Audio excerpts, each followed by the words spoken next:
பாதி உண்மையை பிரதமரும் உள்துறை அமைச்சரும் சொல்கிறார். 50% எல்லா மாநிலங்களுக்கும் கூட்டினா கூடத்தானே செய்யும். அதுல 50% கூடுதலான இடங்கள்ல எப்படி ஒரு மாநிலத்துக்கு குறையும்? 545 815 ஆக்கும்போது 39 58 ஆகும். அது ஒன்றும் பெரிய கணக்கு புலி இல்லை, அது யதார்த்தம், அது கணக்கு.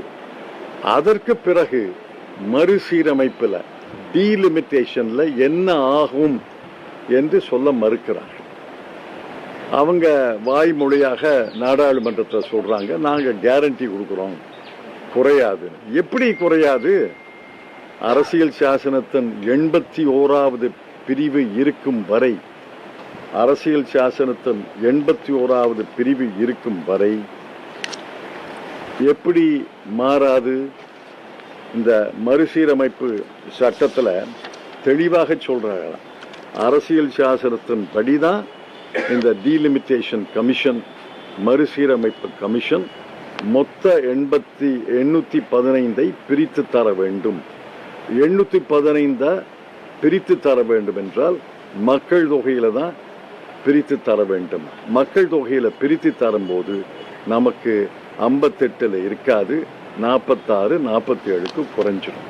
இதைத்தான் புரிந்து கொள்ள வேண்டும்.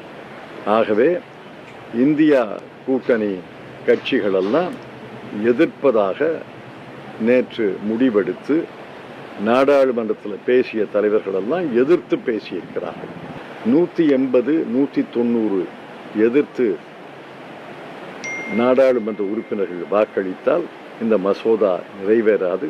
இந்த மசோதா தோற்கடிக்கப்பட வேண்டும் என்று திருமதி சோனியா காந்தி, திருமதி செல்வி மம்தா பானர்ஜி, திரு மு.க. ஸ்டாலின், மற்ற தலைவர்களெல்லாம், திரு அகிலேஷ் யாதவ் எல்லாரும் தெளிவாக பேசிட்டாங்க, எழுதிட்டாங்க.